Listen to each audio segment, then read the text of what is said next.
You don't gotta take my, you don't gotta waste my precious time. Save it for a face that holds you by your waist when you start crying.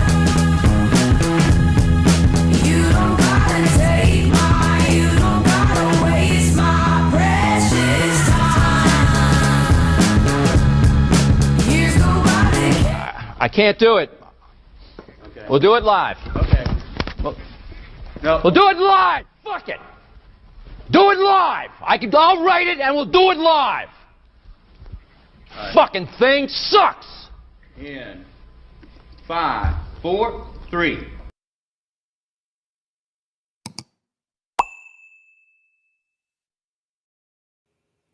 All right. Hello, everybody. Hi, John the Side, Steve Sippos, and P. Thomas. Yeah, we're doing it live today. I'm foreseeing that this video is probably going to get taken down. I could be wrong. I'm just being realistic about some of the topics, and quite frankly, I didn't feel like waiting until 1:30, so I apologize. Hopefully you guys get the notification, and if not, hopefully the video remains up. As I discussed on my Patreon on Sunday, there are certain angles that I'm not going to be going super deep into here. I'm going to be focused on something a little bit different, and hello, Jack Whiteside Parsons. But I'm going to go ahead and run the intro. That way we can just rip the Band-Aid off. So hold on to your butts.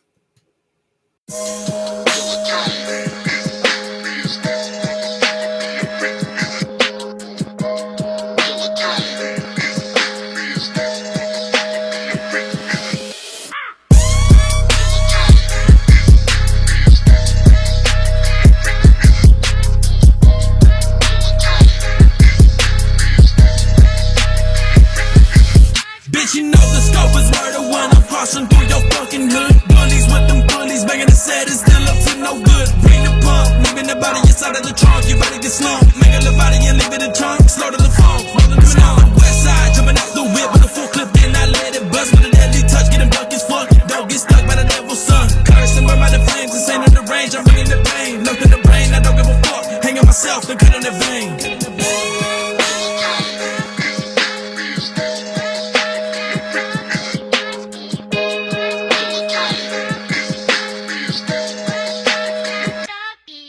It's a stick up, my chopper do the hiccup. Pull up with a cuete and 5 prices in the pickup. Long hair dragon with the silverback gorilla. Keystone the prince down south in North Khalifa. Ain't shit change, walking around with my teaser. Homies keep the thing, Cholo trying to get their visa. Swiping, no swiping, MasterCard or the Visa. Simon get slime, fuck boy, it's a season.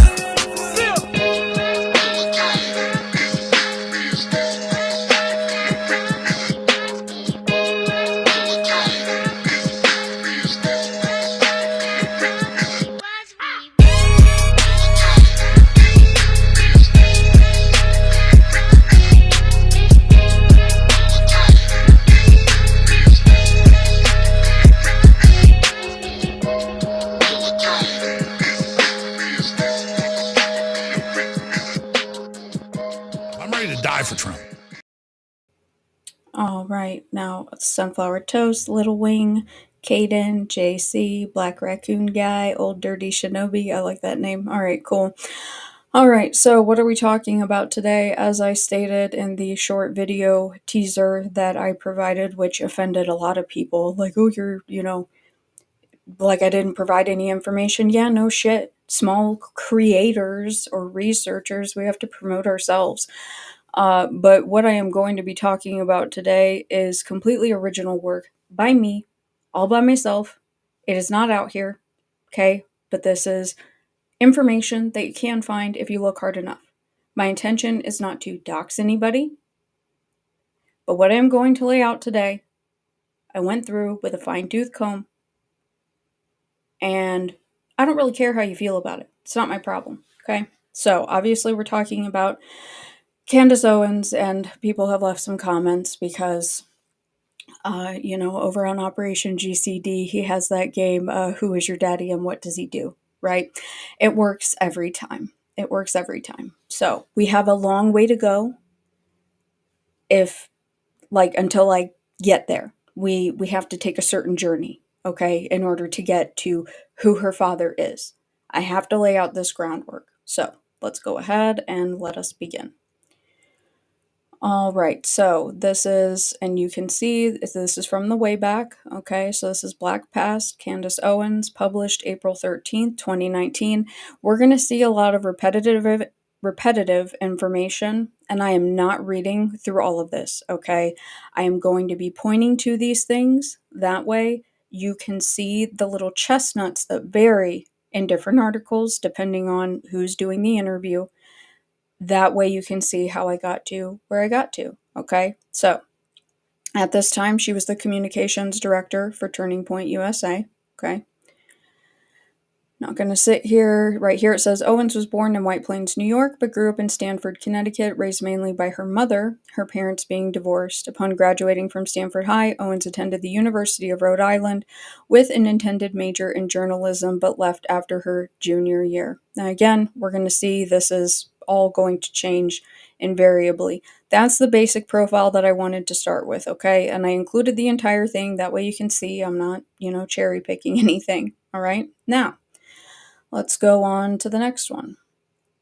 This is from the Connecticut Post. This is September 15th, 2018, from Emily Munson, Candace Owens, from Stanford High victim to conservative firebrand. So there is a young Candace. That's all good and well. Again, breaking down kind of the exact same stuff, right? We're going to keep going, though. Keep going. Now, this is discussing a lawsuit that we are going to look at in more detail, okay, in regards to her family suing the Stanford Board of Education. I'm not focusing on that right now, though, okay? Right here. Talking about her announcing that she is becoming a conservative. So I don't remember this video, and I certainly did not see it, but her first YouTube video posted in August of 2017, Owens came out as a conservative. In the parody video, Owens' parents, played by Owens, are accepting when she says she is a lesbian. She is not, but appalled that she is a conservative. In real life, Owens and her parents did not have a sit-down about her new ideology. Owens said, "I was not surprised," said Robert Owens, Candace's father, who now lives in Arizona. "We do not agree on some issues, which I do not care to mention, but I will say I support her in bringing both sides to the table. Democrats should not assume they have our vote because we are African Americans, and Republicans should not ignore African Americans because they assume we are going to vote Democrat." Okay? So, keep this in mind. 2018, Robert Owens' dad is in Arizona. Okay? Let's continue. And this I just highlighted specifically, promoting conservatism around the country. Owens rarely has time for stops in Connecticut, which is called a light blue state. I don't know how true that is or not. But there is obviously some family that is still in Connecticut at that time. So that is the full article. Okay? Full article. Now, let's go to another article. This is, I believe, the Herald Mail. Yep, so October 19th, 2018. I've become way too familiar with Connecticut newspapers doing all of this. Candace Owens' rapid rise defending two of America's more complicated men, Trump and Kanye. This is by Sean Rossman. So, let's go ahead and, because a lot of these... It's pretty much the same stuff, guys, okay? A year ago, she was this new YouTuber, blah, blah, blah, blah. But down here, this is, just so you guys know, this is the most accurate representation of who her parents are. Owens grew up in Stamford, Connecticut, the middle child of 3 girls. Her father was a property manager and her mother an executive assistant. Even as a toddler, Owens didn't back down in a debate. Her dad, Robert Owens Jr., said. So we have dad, property manager. She's the middle child of 3 girls. And dad, by this time, is living in Arizona. These all seem like minute details, but I promise you they are not. Now, right here, this is discussing the incident in regards to the lawsuit, okay? So, right here in 2007, Owens, senior year at Stanford High, came came in sorry, let me start over. In 2007, Owen's senior year at Stanford High School came an experience that shaped her personally and eventually politically. 4 boys called her from a blocked number and left voicemails with racial epithets and threats of violence. They were calling me the N-word. They were saying they were going to put a bullet in the back of my head as they had done to Martin Luther King. They were calling me Rosa Parks. They were telling me that they were going to tar and feather my family, she told the Liberty crowd. The episode became inflamed because one of the boys was the son of then Stanford Mayor Donnell Malloy, the current Democratic governor of Connecticut. Owens, then 17, faced threats and harassments in school for weeks afterward, according to a lawsuit her father filed against the Stanford Board of Education. Robert Owens, in his filing, said the school district failed to protect his daughter from the harassment. The school board later settled with the family for $37,500, according to a settlement agreement provided by the board. The Stanford Police Department said the documents related to the case were sealed because those involved were minors, and a spokesman would not confirm the outcome, but the Danbury News-Times reported police arrested at least 1 student. So that gives, just a brief summation of what happened, and that was the impetus of her creating her website, Social Autopsy. Obviously, there was a lot of controversy with Social Autopsy, right? Basically saying that it was a doxing campaign. I don't really care about that. I'm not here to get into that. All of that stuff is common knowledge. But I also highlighted this sentence right here because when you look up, and I'm going to pull up her Wikipedia page so that we can look at it, it's painted that her father was not a part of her life. And I don't understand why. Thank you so much, Relentless Radiance. I appreciate that. That little gamer handheld thing is cute. Thank you. It's painted as though her father was not a part of her life, and I don't know why. I don't understand why. Because here, it's her father's being supportive of her. He's not speaking ill of her. He's saying that it's comments from other African Americans that bother her father, Robert Owens. What really makes me upset are the comments she gets from her own race. It's I don't get why she's doing this. I mean, I do now, in my personal opinion. I'm just showing you guys the rest of the article. That way you can see it so that people do not accuse me of, trying to hide things or whatever. So let's go to the next one. We're burning through this because there's a lot to get through. So this is, again, I pulled this from the way back. This is NBC. YouTube tested Trump approved how Candace Owens suddenly became the loudest voice on the far right, June 23rd, 2018. And again, I highlighted this because, in less than a year, boom, she's in the White House. I mean, for people to argue that is organic in any way, shape, or form, I'm sorry, that's just not realistic. And I highlighted this because I thought that it was really funny. So Owens isn't just pushing buttons on the left after she blasted the Me Too movement for having turned sexual assault into a trend, predicated on the idea that women are stupid and weak. Charlie Kirk, her boss and the president of Turning Points, I don't know why they call it Turning Points, asked members in a group message not to walk out or boo Owens during her speech at an upcoming women's leadership conference. Owens called reports of internal discord fake news and says conservatives critical of her or her message generally are secret socialists. I'm sorry. I just thought that was absolutely hilarious. Now, right here, her pedigree. She grew up in Stamford, Connecticut, and, according to her telling, was raised by her grandparents after her parents divorced. Owens rarely speaks of her immediate family, but often invokes her grandfather as a model Black American. At Turning Point's events and in videos, she says her grandfather, Robert Owens, was born in segregated North Carolina, picking cotton and laying out tobacco from the age of 4 on a sharecropping farm. She says he went on to start a business, raise a family, and eventually retire in North Carolina, buying the very land that he had once worked. Owens went to the University of Rhode Island to study journalism, but said she was forced to leave because of an issue with her student loan. A representative for the university said that she dropped out after her junior year. So, what actually happened at the University of Rhode Island? Nobody can seem to keep their story straight. And honestly, at this point, I don't really care. It's fine.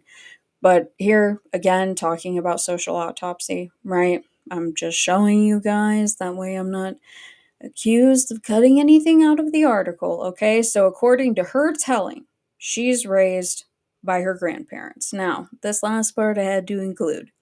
Talking about Alex Jones, because you may be wondering why I included my Alex Jones schizo clip as the opener today. Alex Jones said at this time, she could be the next Megyn Kelly. There is some irony in that, and whatever, I'm not here to, like, shit on your favorite political pundit, okay? I'm just saying that Megyn Kelly has said some wild stuff recently, some really wild stuff. But we have the idea now, hopefully, okay? Dad's in Arizona by 2017, 2018, right? Dad's supportive from what we can see. She says that, she was mostly raised by her grandparents. And we're going to see a little bit of variation within that as well. Let me go ahead and pull up the Wikipedia page just so I can get it done. Because I should have printed it, and I didn't because I'm dumb, but that way you guys can see that as well. All right, here we go. Okay, so because they do cite their sources, right? She was mostly raised by her mother and grandparents from around the age of 11 or 12 after her parents divorced. Okay? Her paternal grandfather was Robert Owens, an African American born in North Carolina. Owens is also of Caribbean American heritage through her grandmother, who is originally from St. Thomas, U.S. Virgin Islands. Okay? So, that is the generally accepted narrative that, in my opinion, is pushed by her. I don't see anything to support that, and I'm not saying that I know the dynamics of daughter-father relationship. It's just, in these interviews, Dad seems to be pretty supportive, right? So what's up with that? I don't really know. Now, you will also remember that she is the middle sister. Now, for this article, I did just do a screen grab of the first page of the article and then the section mentioning her sister, but this is from the Washington Post. March 8th, 2019. Candace Owens is the new face of Black conservatism, but what does that really mean?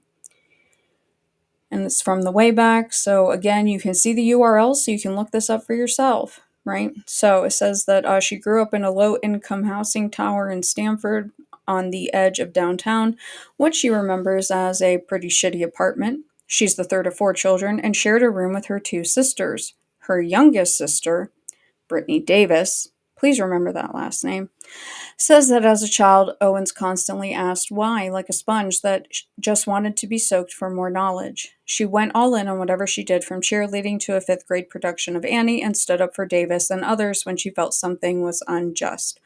Whether she was wrong or right, Davis recalls she was always fearless. When she was 11 or 12, her family moved in with her grandparents. I had a pretty dysfunctional childhood, Owens said. I probably lived through more in my first 8 years of life than most people live through in their entire lives. She's vague about the specifics and says she plans to reveal what she endured in an upcoming book. So, now we have a couple of family members, right? We have Grandpa, North Carolina, sharecropper, right? Grandpa has the same name as Dad, and then we have the sister. I'm showing all of these things, first off, to show how these stories vary. And secondly, that if you do go and dig, they've put themselves out here. Okay, so this isn't me trying to dox anybody. And I'm not going to, her fans, I'm sorry, but some of you guys are just rabid, and getting my last video taken down really pissed me off. But I'm sure that this one's going to get removed as well. So, now, in regards to the lawsuit, I'm going to wet my whistle, and then we're going to look at that, because the lawsuit is going to be the bridge into getting into who her father is. But in order to do that, we have to look at the lawsuit and who represented them. Because life is stranger than fiction. And I literally couldn't make this up if I tried. It's the most ridiculous thing that I've ever heard. And in the event that this does get taken down, it's on my Patreon, and it'll stay there, just saying. And if this does get taken off of YouTube, I do have it in Restream where I can download it and upload it to Patreon. So let me get this next one locked and loaded, and hopefully someone will remind me, even though I'm an adult and I should be able to remind myself, that I also want to show there's a profile that was done on her and George Farmer, because there's this weird conspiracy theory going on out there, specifically on Twitter, that one of the Turning Point board members who's like connected to the CIA or something, or the DOJ, that's who introduced Farmer and her. No, it's not. And they discuss that in this, even though we've already shown all of this shit from Mappin', right? But now everybody wants to talk about the Turning Point Scientology shit. Welcome to the party. Better late than never, right? So, here we go. Come on and load. Okay, so right here, this was filed January 9th, 2008. Robert Owens suing by and on behalf of his minor daughter, Candace Owens, plaintiff versus the Stanford Board of Education. This is page 1 of 2. This was the only page that I could get to download. It was behind some stupid paywall. These legal sites are all going paid, which is really annoying. But we saw this mentioned in another article, right? So right here, this is from The Hour, January 29th, 2008. School pays $37,500 to the Owens family. I'm just going to say 37 grand or 38 grand.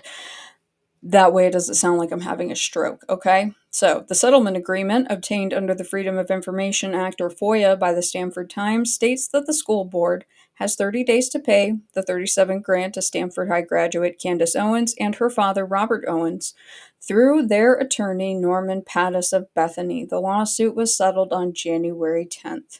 Okay? We're not going to sit here and read all this. I'm just highlighting it to show you. Okay, this was filed against the board on May 24th of 2007 in New Haven Federal Court.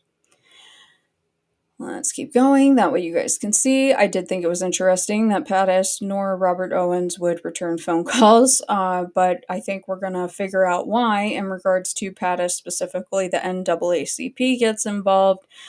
It was a really big deal. And look, I get it, man. Kids are assholes, okay? Like, I don't think that any of this is cool. So this is from the Connecticut Post, from the way back, March 5th, 2016. We were children. I wasn't the only victim. Again, detailing this entire lawsuit, right? So this was, kind of her first time being pushed, not into the limelight, because I don't think that anybody deserves this, but, it does kind of put you out there, right? So I did think that this part was interesting, though. Even after graduating from high school and the University of Rhode Island, I thought she dropped out in her junior year. The school said she dropped out. She said there was an issue with her student loans. But this says that she graduated. Do you see what I mean by nobody can keep their story straight? Where she tried to hide by using her mother's maiden name. Owen still bore the scars of what happened. Okay? So, I'm showing you guys, that way you can see it. Now, you might be wondering, who is Norman Pattis? Well, this is Norman Pattis. This is from the Connecticut Mirror. That is Norman A. Pattis on the set of InfoWars, April of 2019. And oh, what a character he is. What a character he is. Come on, next screen load. Right here. So, this is from the State of Connecticut Judicial Branch Law Library's News Log, Attorney Discipline Law Appellate Court Opinion by Taryn Agati, May 23rd, 2024. So what are they talking about? Alex Emmerich Jones and Free Speech Systems, LLC. This is in regards to the Sandy Hook lawsuit. So Candace Owens' father and Candace Owens share the same lawyer that Alex Jones shares for the Sandy Hook lawsuit. Kind of weird, right? Well, maybe. Maybe not. And again, I just took a screen grab of the first page of the article and another relevant page. He also represented a couple of the Proud Boys. This article is from Slate, June 18th, 2023. And right here, defense attorney Norman Pattis, the documentary maker Nick Quested, who had infiltrated the Proud Boys. He was being cross-examined right here, but let's go ahead and let's continue. Right there, Norman Pattis, attorney for Rell and Biggs. Okay. He was not only the attorney for Rell and Biggs, he was also, I believe you say it, Owen Schroyer. Okay. So we've got Alex Jones, we've got the Proud Boys.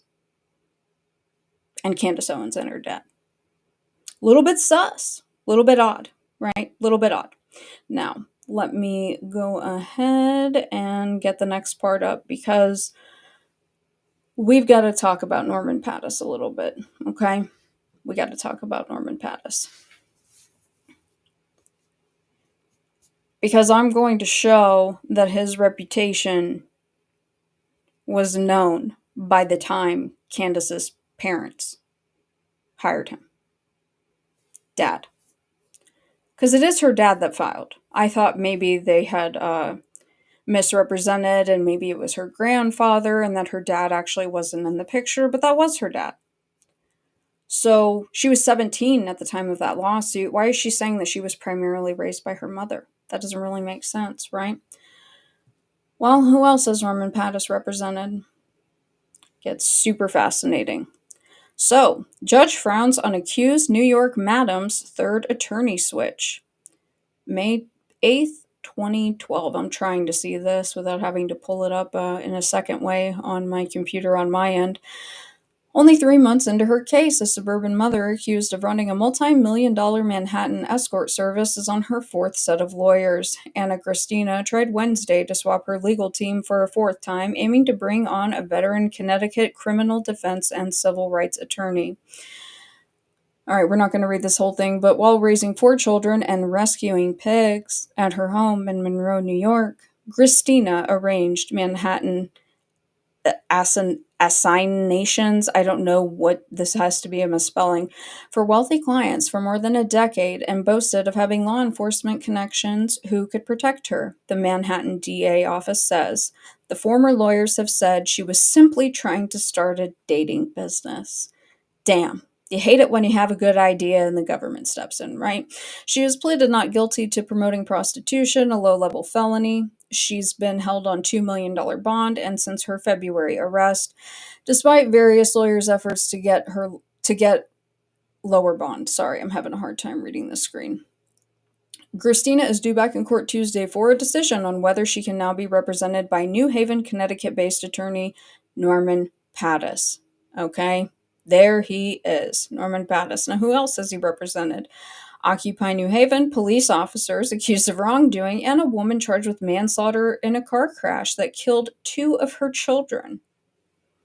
Really nice guy, right? And I get it. You're hiring an attorney, you're paying them a lot of money. That way you can win, but I'm just saying this dude is a scumbag. So, then we move on to her sentencing for the Monroe Madam Anna Christina. This is, I believe that says November 2012. You guys can probably see the screen better than me. Anna Christina, the native Scot and Monroe mom whom prosecutors accused of running a high-profile multi-million-dollar prostitution ring in Manhattan, was given her promised sentence Tuesday morning of time served. Christina was sentenced to 6 months in jail, followed by 5 years probation. That's fucking crazy. Prosecutors claim she ran a $2,000 an hour escort service and made millions over the last 15 years, the New York Post reported. At home in Monroe, Christina lived with her husband Kelvin Gore, their kids, and 3 rescue dogs. She also took in rescue pigs as co-owner of the Pig Placement Network.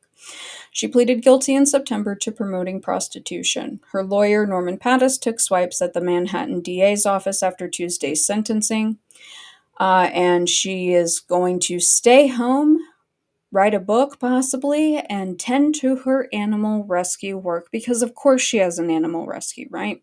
Of course she does. And so here we have an opinion piece written by this fucking weirdo, excuse my language, Norman Pattis himself, a tawdry tale of manipulation, exploitation, and prostitution. January 1st, 2014. We're not going to sit here and read this entire thing, but there is something that I want to focus on.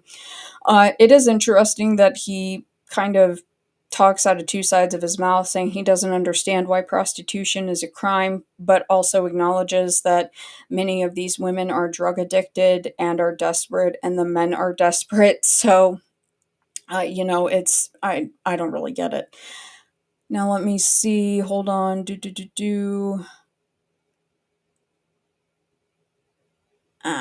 Fuck. Give me a second, guys. I'm trying to be able to read this. I don't want to pull this shit out. Okay, so in regards to her $2 million bond, we're starting on the third paragraph. Okay. Why a bond fit for a killer? A new book set to be released this month sheds some light on the backstory to this unusual case. Call Girl Confidential and Escort's life as an undercover agent has the tabloids and talk shows buzzing. It also has my phone ringing off the hook. I represented Miss Christina and got her set free after the New York appellate courts reduced her bond. Miss Christina was pulled off of the street on the Upper East Side and whisked to a secret location monitored by the Manhattan DA's office before she had a chance to call a lawyer. Prosecutors and investigators grilled her for hours, offering her an opportunity to work with them and presumably walk back out the door, if she would name names. She didn't talk, and therefore, she didn't walk. Oh, fuck, I'm gonna have to pull this up. Hold on, hold please. This is really annoying. Where is it? Okay, Thank you, John. I appreciate that. Let me acknowledge that while I pull this up. I'm sorry. Ah, fuck me. I was trying to be prepared. I'll tell you what's going on with my day when I'm done. So, right here, Rebecca Woodard, a 30-something lost soul who worked her way through several high-end prostitution rings, was also a target of aggressive prosecutors. How aggressive were the lawmen? They flipped her in the noir language of jaded lawmen, turning her into an undercover witness. If she gave them information, she wouldn't be arrested. Miss Woodard is now telling all, and she wrote Call Girl Confidential using the name Rebecca Cade, published by Gallery Books, an imprint of publishing giant Simon & Schuster, a work giving new meaning to the old phrase undercover work. And I just thought that it was funny, who is the biggest pimp in New York City, the most sophisticated pimp, and they said the Manhattan DA's office. According to Rebecca of the Sullied Sheets, the city's top lawmen required her to continue to work as a prostitute, serving the likes of former New York Governor Eliot Spitzer, whom she reported liked to get a little rough with her while she provided lawmen with information. Here's the shocker. After she'd turn a trick, her new pimps would require her to turn the money she received, and she might charge as much as 25 grand over to them. Hot dang, that's gotta be some good 25 grand? Jesus, that would change my entire life. I cannot imagine paying that to just have sex with somebody. Good God. Anyways. Okay, so let's just go ahead and continue. This most unusual of prostitution prosecutions was never really a vice case. The unit handling the investigation of Miss Christina was the Public Corruptions Team. Its target, unnamed sources, either in the office of the DA itself or within the hierarchy of the New York City Police Department, who prosecutors believed were a little too cozy with the city's elite escort services. Where'd prosecutors get the idea that Miss Christina had friends in high places? Why, a taped conversation between Miss Woodard and Miss Christina while the city was turning tricks with its very own working girl. On the tapes, Miss Christina is heard discussing information given her by friends in high places. Yeah, I bet that they were. So we're not going to read this entire thing, but right here it says it's hard to know just when Miss Woodard / Cade is telling the truth.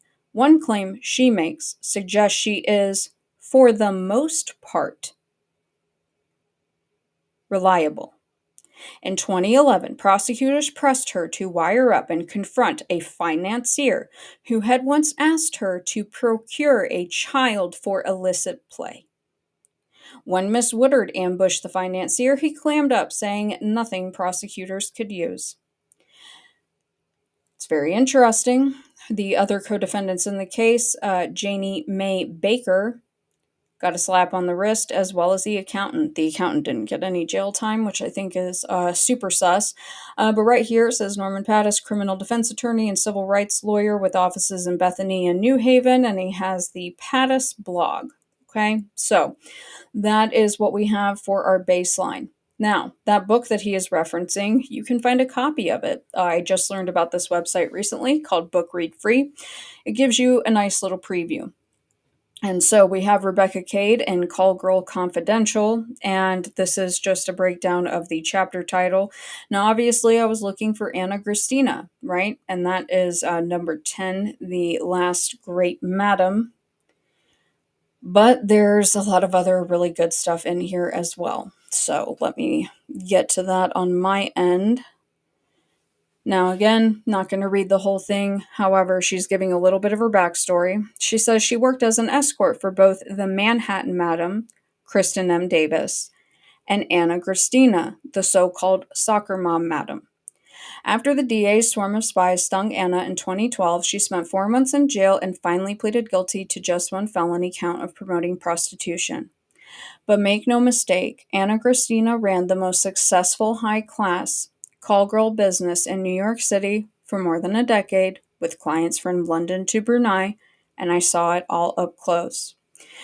And she says that Anna had only the most beautiful young women in her employ, and in order to work for her, you had to audition unclothed, and that girls were not chosen for surgically enhanced bimbo looks of typical escort agencies, but for their class and natural beauty. So that's fine, that's good and well. Very interesting, right? I have some questions in regard to the timeline. That's just a little bit odd to me, considering when all of this happened. Now, here she's describing she's at college one day. This is in 2008. Her phone rings. Okay, so she goes and she looks.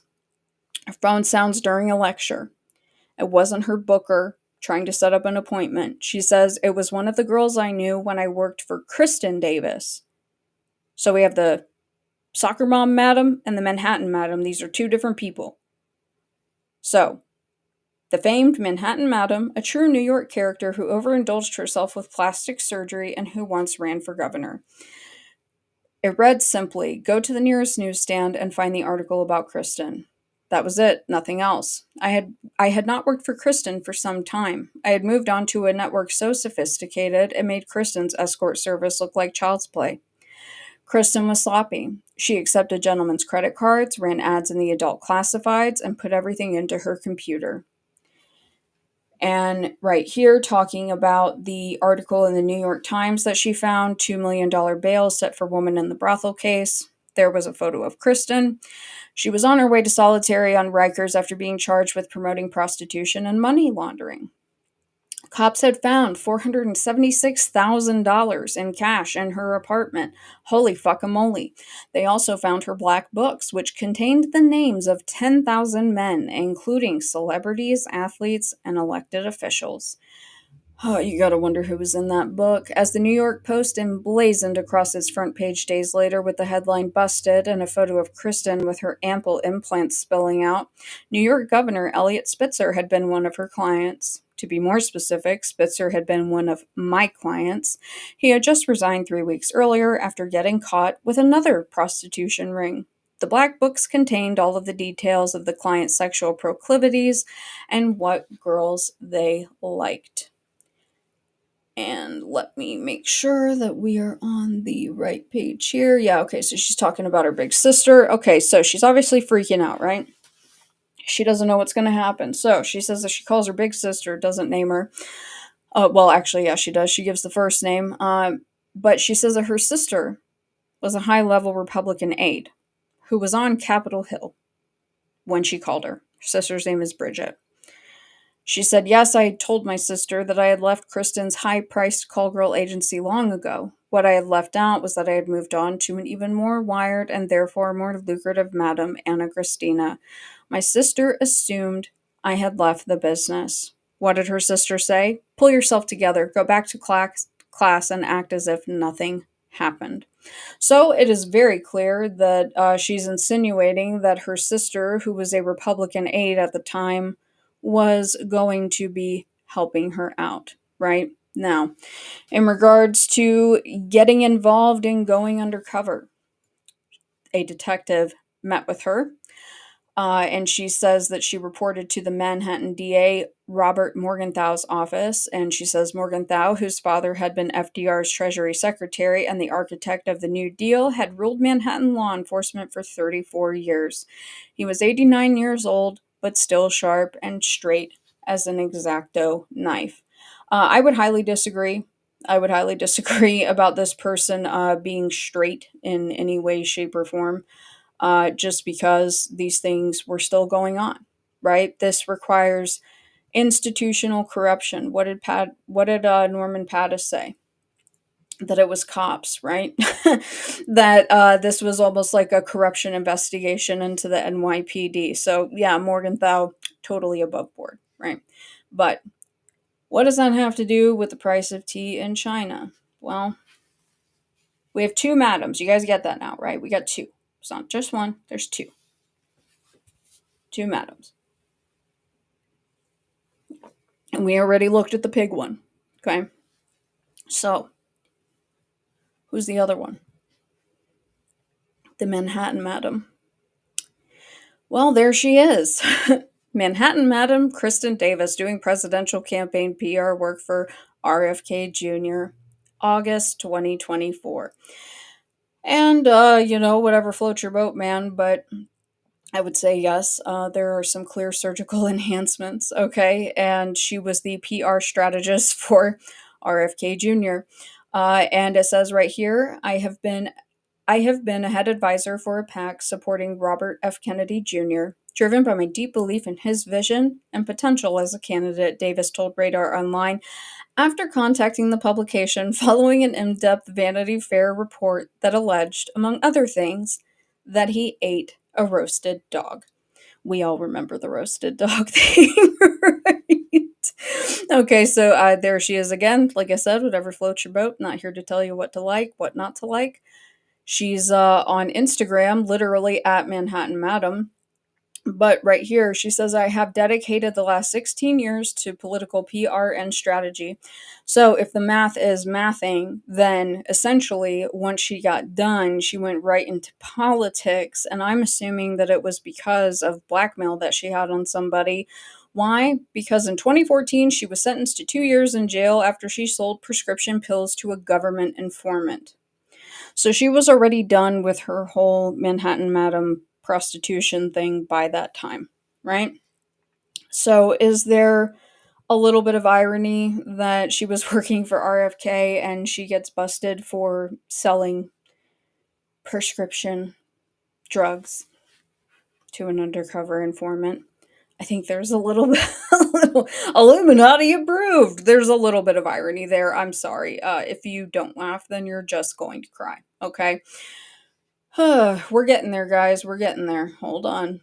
We're getting there. Now, let me pull some of this stuff out.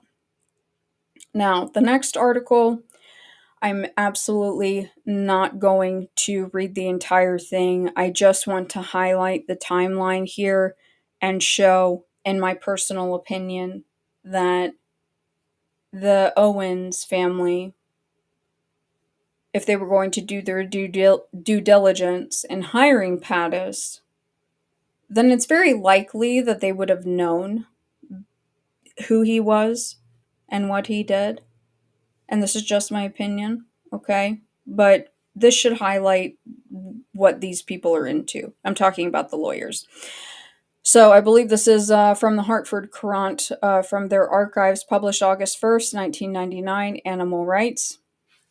The first time he gave the speech, the one that would convince a Hartford jury to award a killer $2 million in damages, Norman A. Pattis stood in a barn on the Thunderhead Ranch in Wyoming. It's a 35,000-acre spread filling the remote and rugged Wind River Valley. America's most famed country lawyer, Jerry Spence, bought it with the money he's convinced juries to give him and his clients over the years.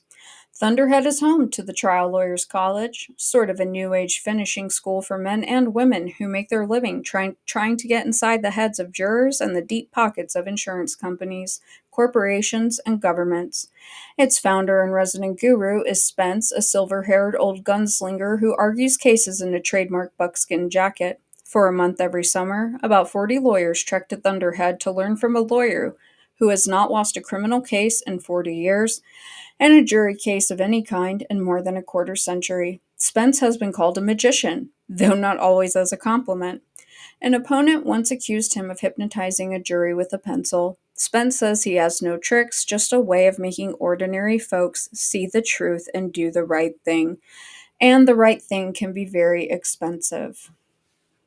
Did someone give me another super chat? Thank you. You don't have to do that. Thank you so much. Sorry, I'm not trying to ignore the chat, guys. I'm trying to get through this, okay?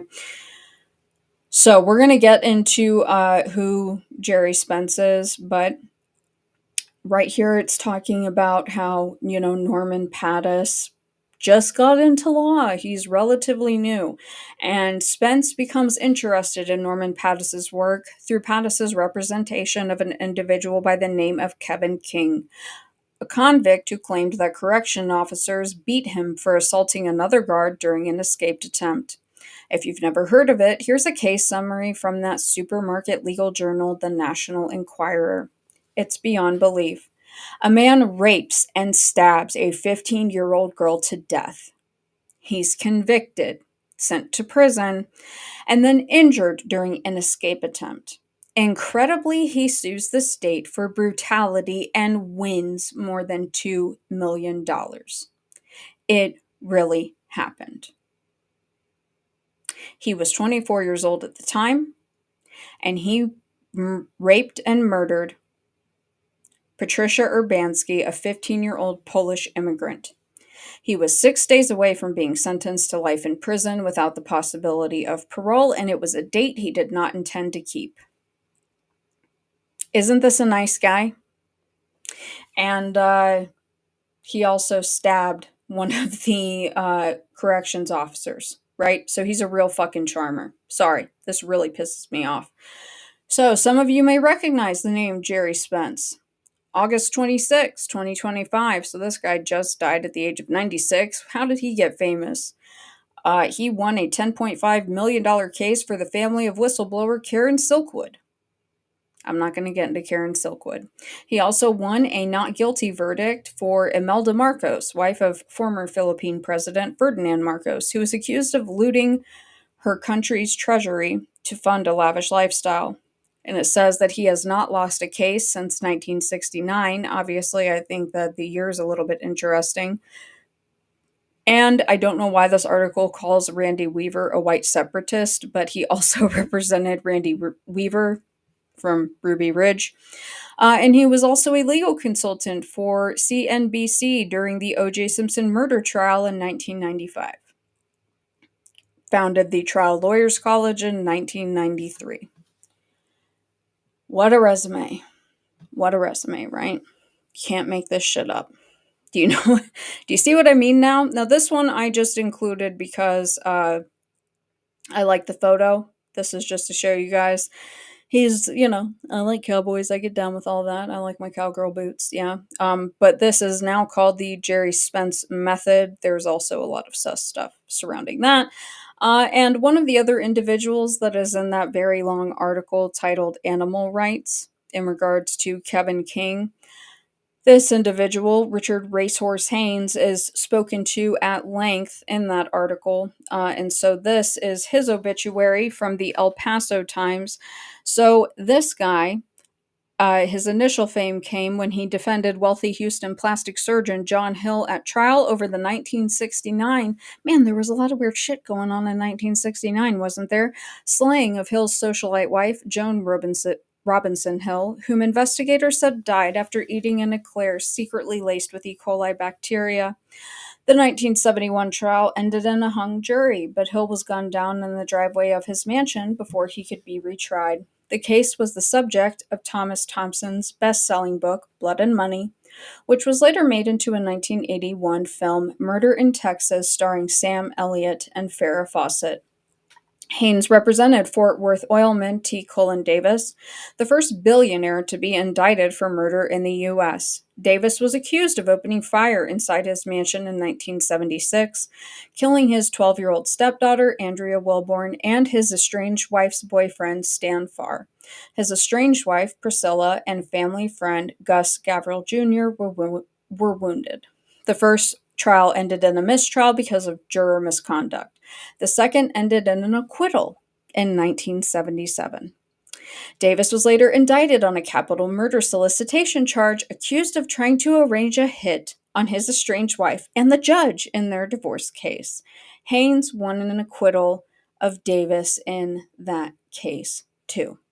Pretty amazing, right? Guess these people are just okay with folks killing kids. And again, I get it. You're hiring a lawyer. That's fine. You're paying them to do a job. And these people are doing their job. And we're going to end with Pattis on this note from the Hartford Courant, June 8th, 1986. Worried about your masculinity? The polygraph lies. He applied to join the CIA. He hoped to become a, quote, operations officer or a spy. After almost a year of tests, interviews, a background examination, and still more tests, he faced the final hurdle separating him from a life of intrigue, the polygraph exam. And at this time, he states that because they were asking him questions about his masculinity, that the polygraph showed that he failed. And so that's why he was not able to join the CIA, allegedly. So we have a CIA reject who's clearly highly supported by Jerry Spence of Karen Silkwood fame, right? And remember that timeline, that was in 1999. So that was like 8 years before the Owens hired them. Just saying. It's a little bit odd. Got connections to the Karen Silkwood case, connections to the CIA. He's representing the Proud Boys, 3 of the Proud Boys. Alex Jones, the Owens family. And so now we come back to her family. Now, we've already laid the groundwork for who her family is. And we are told that Grandpa, she evokes Grandpa's name. I can't confirm or deny anything about, how her grandfather grew up, anything like that. But just so I don't get accused of doing something untoward, even though I've been very clear, she put this out herself first. Okay? So this is back from 2018. Happy birthday to the greatest man alive. I owe my spirit, my work ethic, and my Owens temper to you, Granddaddy. The KKK used to come and shoot bullets at our house, and my daddy used to grab the rifle and shoot back at them boys. Never a victim. Love you. So, we have all of that.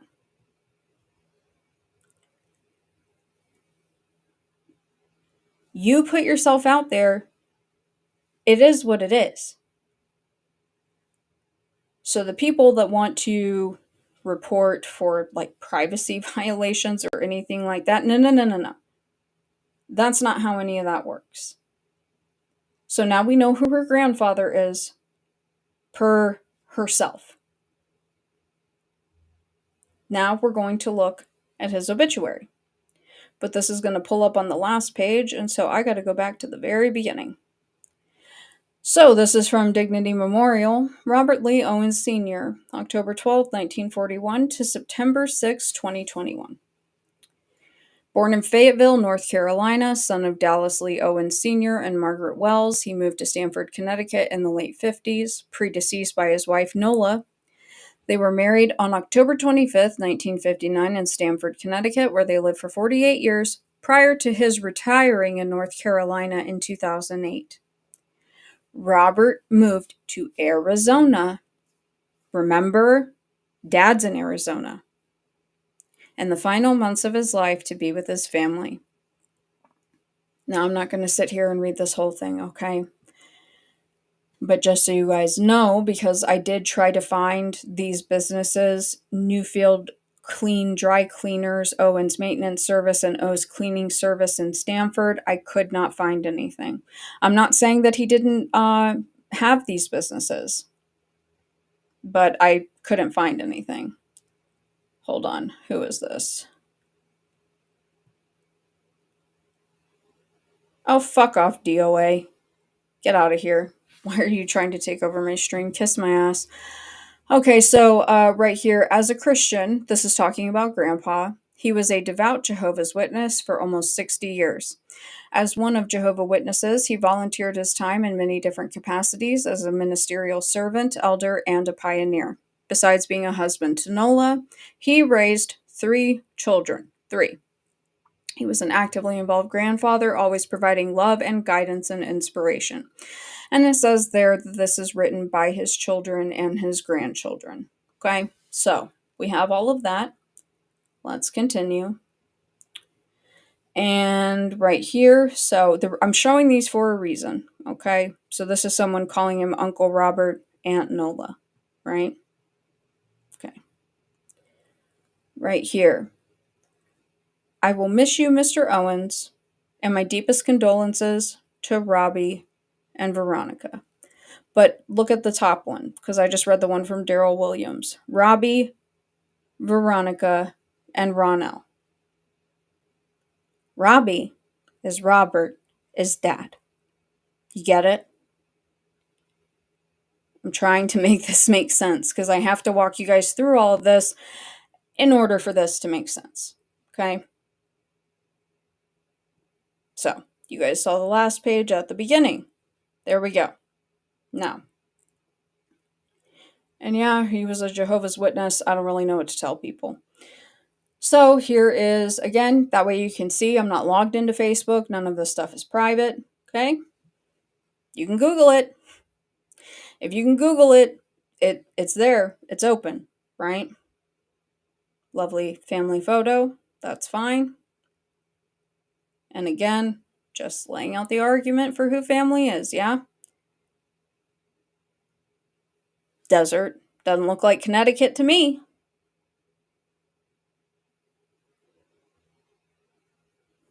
Siblings, yeah? Who's leaving that? Veronica, right? Okay. Just want you guys to see this. That way you guys know how I got here. Look, Veronica, again. Okay? Got it? And hold up.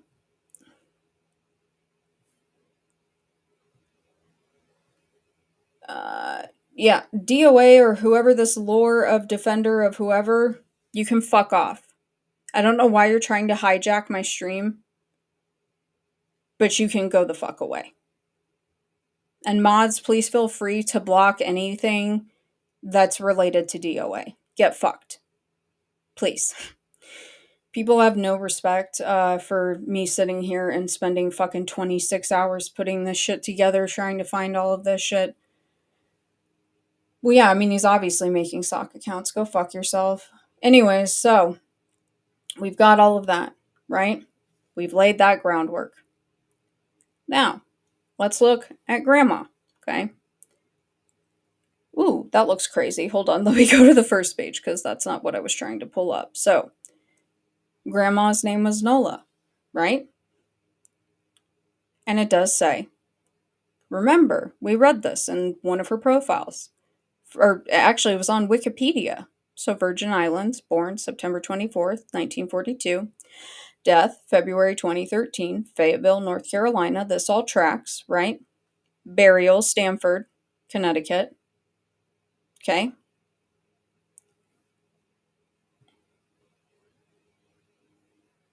All right. There's Robert Lee Owens Sr. Now, when you look through the census records on Ancestry, and you pull up Miss Nola, again, all this information tracks. We're right here. Spouse, Robert Lee Owens. So I highlighted that, obviously, right? And why did I highlight the child? Because they're the same names, right?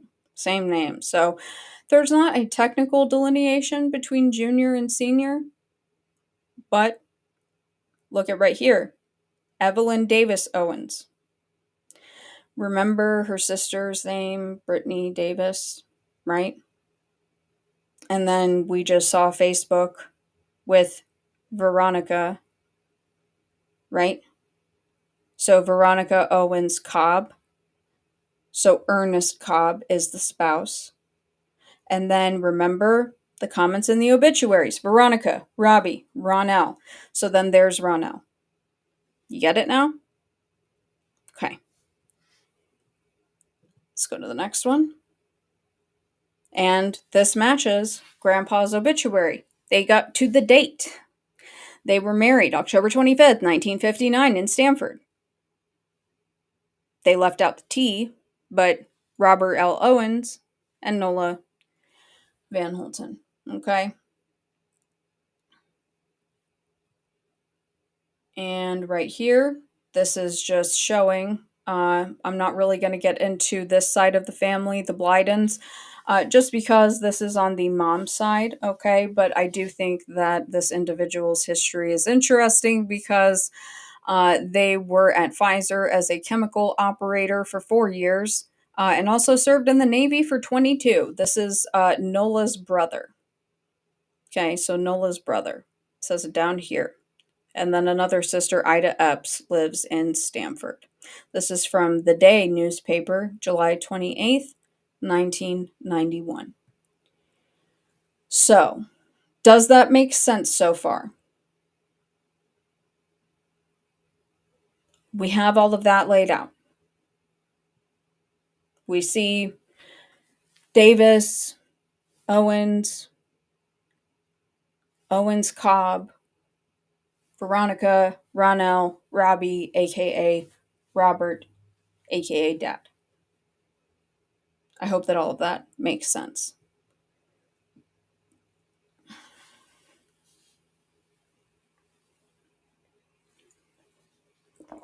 And I don't know why people are coming into my chat today. How many times have I been live since then? Bunch of fucking losers.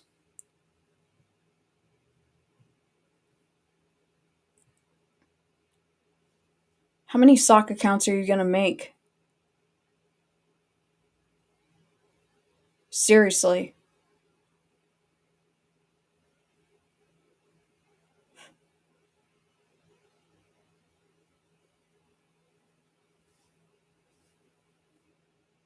It's unfortunate that I don't have the chat on the screen. Get a fucking life. Tell your grannies to get a life too. You know, it's interesting that these people are showing up in my chat today because I found out today that there are people out here calling me a fucking pedophile. Because they don't know how to look anything up.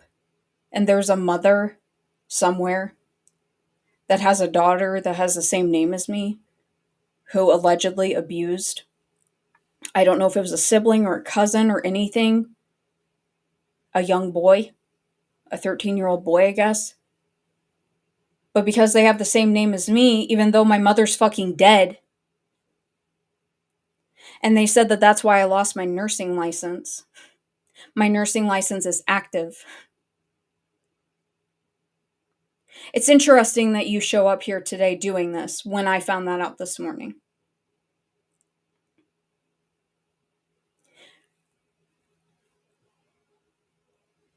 You know what would be great? I don't know if you can do it, Jack Whiteside Parsons, if you could put the chat on subscribers only. Put it for the maximum amount of time. That way, these clowns can fuck off, because I'm over it. Now, we've already laid all of this groundwork, right? We've got it. Arizona. We know that Dad, I think the earliest article was 2017, maybe 2018, but we know that Dad is there. Okay? Okay. Now, right here. And I've blocked out the important information. Veronica Owens Cobb, Berkshire Hathaway Home Services, Arizona Properties.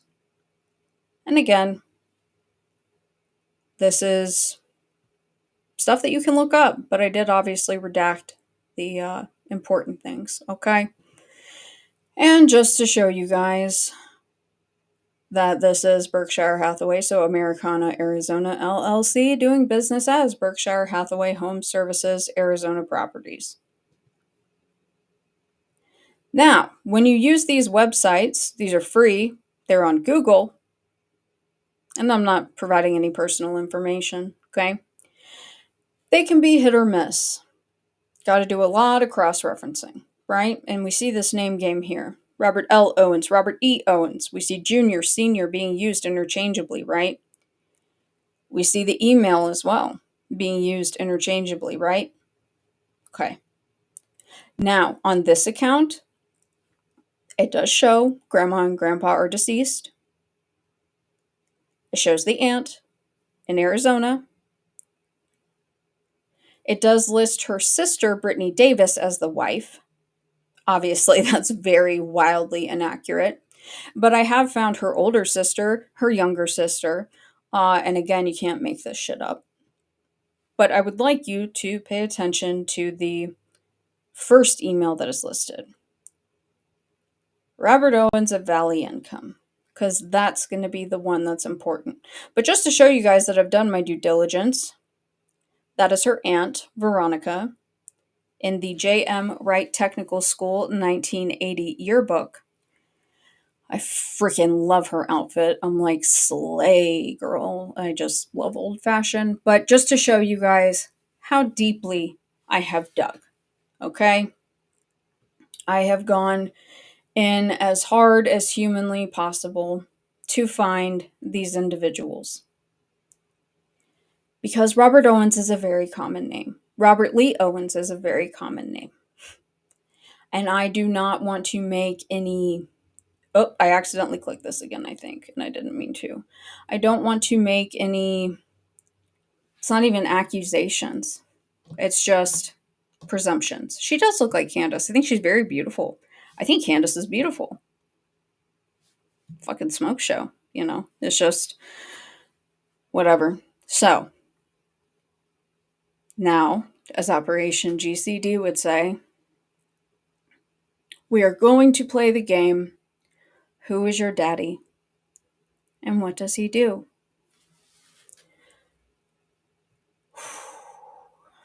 So, this is from bold.pro. I do not know what this is. I'm certainly not creating a profile to find out. Robert L. Owens Jr., Phoenix. Talented professional, considered knowledgeable leader and dedicated problem solver. Brings 20 years of valuable expertise to forward company objectives. Attentive to detail, with experience in coordinating projects, programs, and improvements. So, here we go. Nice little website, right? Pretty jazzy. So, work history. Closing specialist for Quicken Loans and Rocket Mortgage, June 2020 to May 2023. Title coordinator, Quicken Loans, Rocket Mortgage, September 2019 to June 2020. Oh, look, remember the email? Valley Income Properties. What did that one article say? That her dad was a property manager, right? Remember I told you it was the only fucking article on the internet that I could find? So it's right there. August 2017 to May 2019. Talking about Grand Canyon University, that's in Arizona. It's all coming together now, right? Do you see how many pieces of the fucking puzzle that you have to put together? But we're here. We're here. Let's continue. Property manager, residential, Nelson Brothers Property Management, January 2017 to July 2017. Assistant property and leasing manager, Graystar Properties, July 2014 to January of 2017. You may be wondering why I have this one highlighted down here. Regional Property Manager, Commercial. Bright Horizons Family Solutions. August of 2011 to July of 2013. What was he doing for them?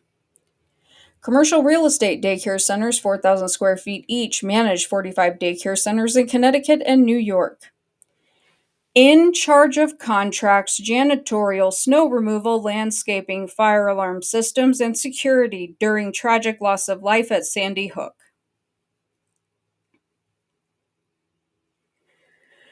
I'm going to read that again. In charge of contracts, janitorial, snow removal, landscaping, fire alarm systems, and security during tragic loss of life at Sandy Hook. Reopened all centers within 2 weeks of Hurricane Sandy in New York and Connecticut.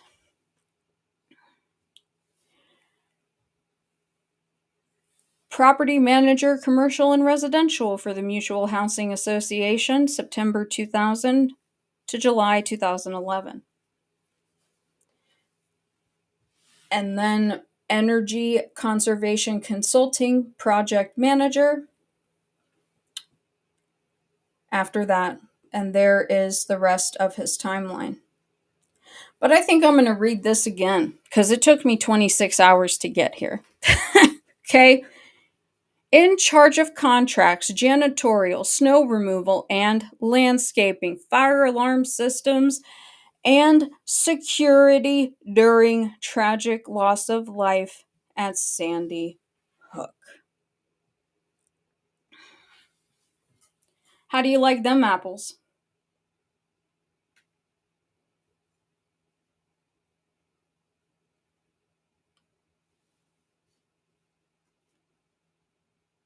I'm going to sit here and take a breather for a second because it took us an hour and 15 minutes to get there, and I'm not even close to being done.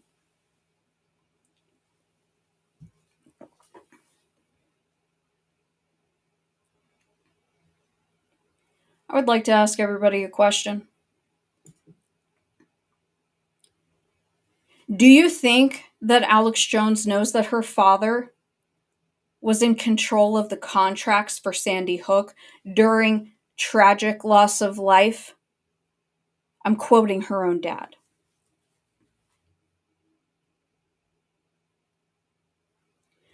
Do you think it's odd that Candace and her father both have the exact same attorney as Alex Jones for Alex Jones' Sandy Hook lawsuit?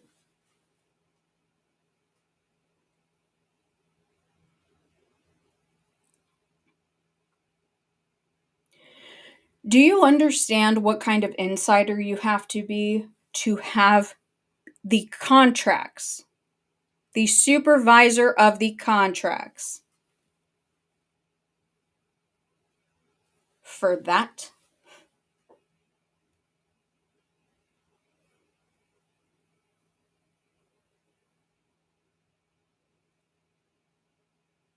Do you think that that is information that the public might want to know? Because literally, he just set himself in control of essentially the cleanup crew.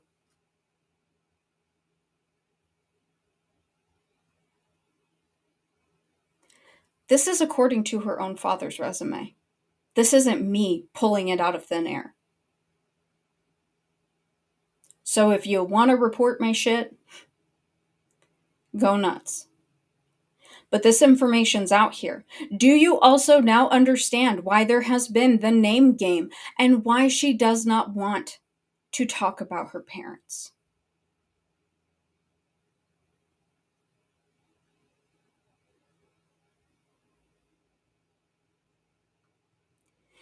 You want to talk about insiders? You want to talk about the upper echelon?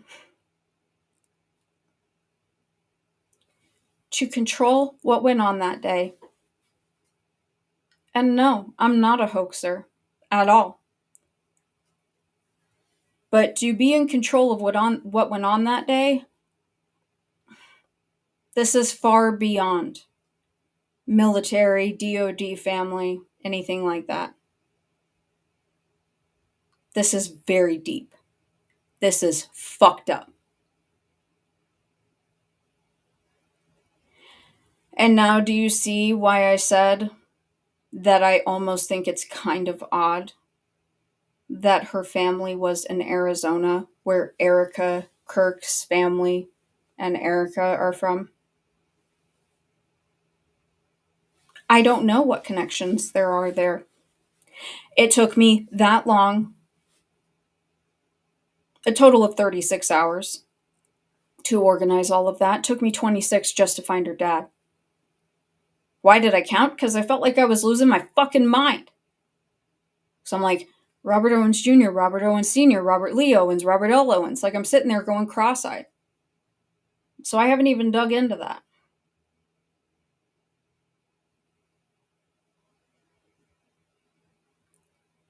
There is now the possibility, it's just a possibility,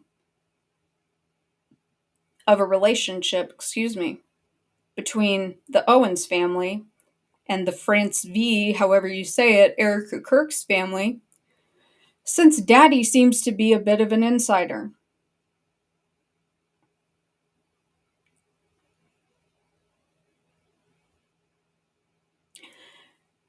And so we arrive at the next question.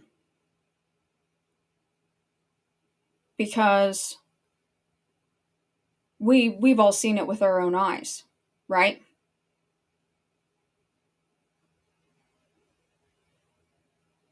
There's something real fucky with what happened to Charlie. And I'm going to be honest with you guys, and I'm not definitively saying one way or the other, and this is just my opinion. I'm just not fully convinced that he's dead. I'm just not fully convinced. Go watch Program to Kill's 2 videos on Charlie Kirk. I'm just not fully convinced. I don't know. But that we saw with our own eyes, right? We saw that with our own eyes. And for all the Candace fans that have left nasty comments and gotten my videos reported and all of that stuff, she doesn't pivot. Fuck you. She's blamed everybody but Scientology. And you guys know if that happens, I'm going to completely lose my mind. But she's throwing everything at the wall to see what sticks, right? Then we have Alex Jones over here with the incident in Newtown, where he goes full hoaxer, everything is fake, out of whole cloth. Right? And that has set the legal precedent to silence dissent. Because again, I'm not a hoaxer. I do believe that people died that day. I just think that we don't know who died.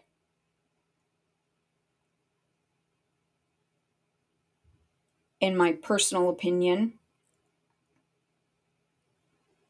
I believe that there was a drill and something went very, very wrong. Very wrong. What that is, I'm not even going to pretend to know.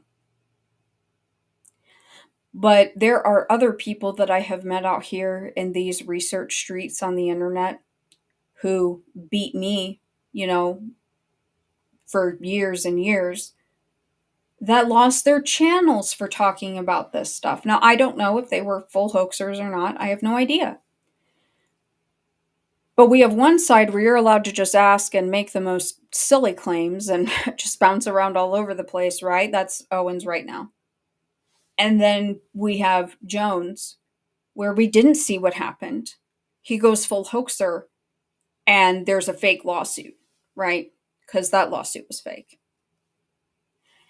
And the Owens family and him are represented by the same lawyer, the CIA reject, right? And I'm supposed to believe that Alex Jones doesn't know that her dad was in charge of the contracts for cleaning up Sandy Hook during tragic loss of life, per her father's own words? Get the fuck out of here. Okay? Get the fuck out of here. I ain't with it.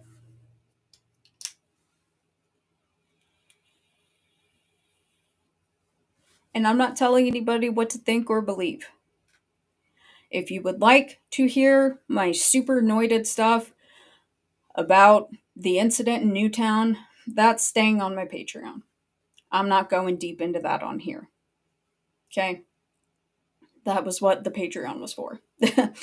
And I do go full schizo with all of that, but I'm not going to be doing that here because it's really not necessary.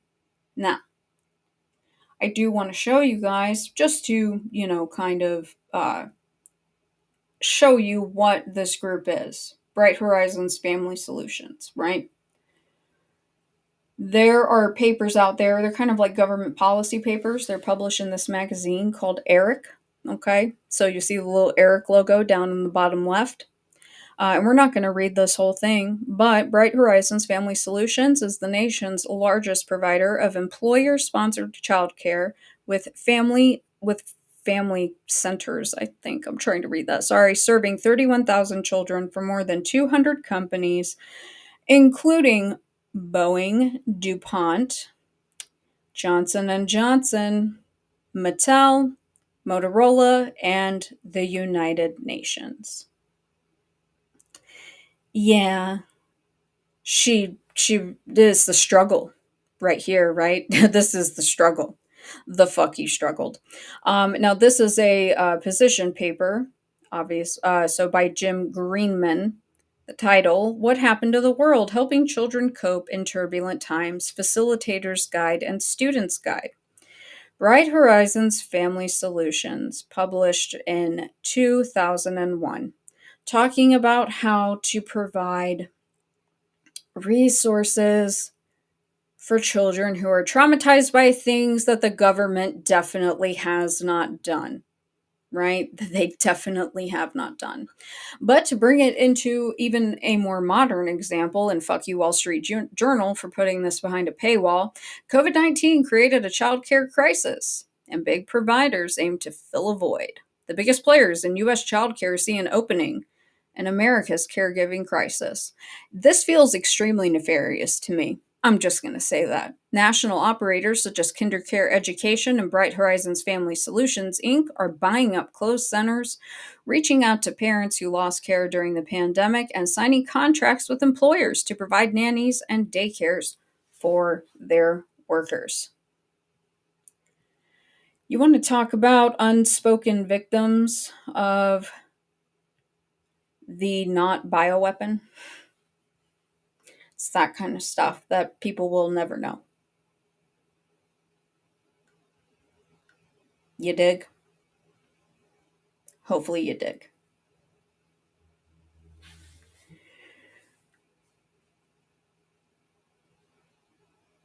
I don't expect that anybody is going to address this, not any serious person.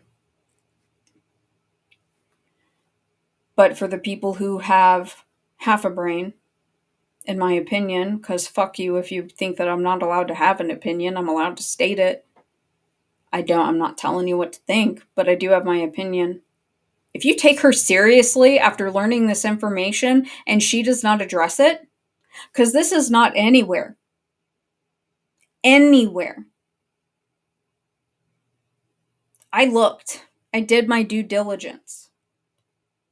And this is probably one of the only times that you will see me saying, I did that. Because this was my hard work. Nobody helped me with this. This was me. And I'm putting it out here. And if you see someone jacking my shit acting like it's original, let me know. Because I worked very hard on this. I wanted to be sure. I'm not out here to add chaos and confusion to everything. I think that there's too much of that. But something has felt off about this media campaign and the stuff with Candace and Mappin. That was the initial, like, what the fuck is going on with this chick? And I was like, I've got to try to figure out who her family is. There are literal AI generated websites out there that give various definitions of who her family is. And they're all published this year. And they give the wrong information. They list options of who the mother is. I've found the mom. The mom's in Connecticut. And from what I've found, so are her sisters. And speaking of that, while I'm thinking about it, let me find it. Because I am absolutely not going to pull it up, but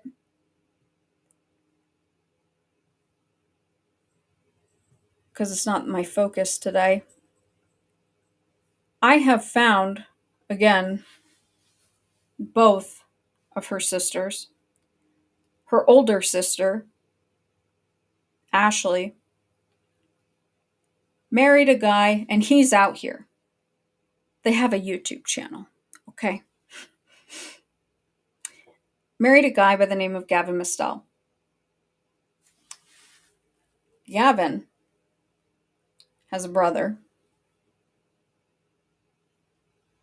And I would just like to show you this screen grab from the brother's YouTube. Mistel Music, December 20th, 2012. Okay. When I say that there's something fucky going on here, there's something fucky going on here. And I don't know what it is. And I'm not pretending that I do. What I am saying is that everything surrounding her and her orbit is not organic. She's way more plugged in than I ever could have imagined. Because you remember the last stream, if you guys watched it, I was just being petty. Saying that she should talk about, Newtown. That's her home state. Risk it for the biscuit, right? I was being petty. I had not found him yet. I didn't know that there was actually a direct connection.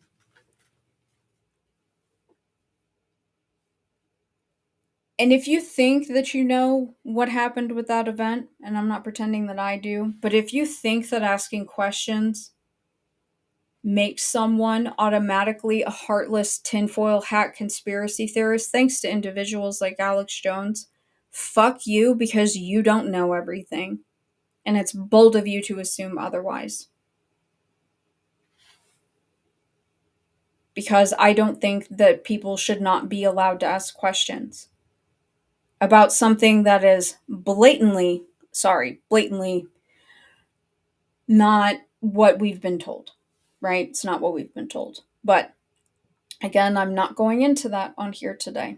What I would like to discuss, because I had also brought this up previously in regards to the topic, is the Baha'i religion. Because with Turning Point, we have the 7 Mountain Mandate.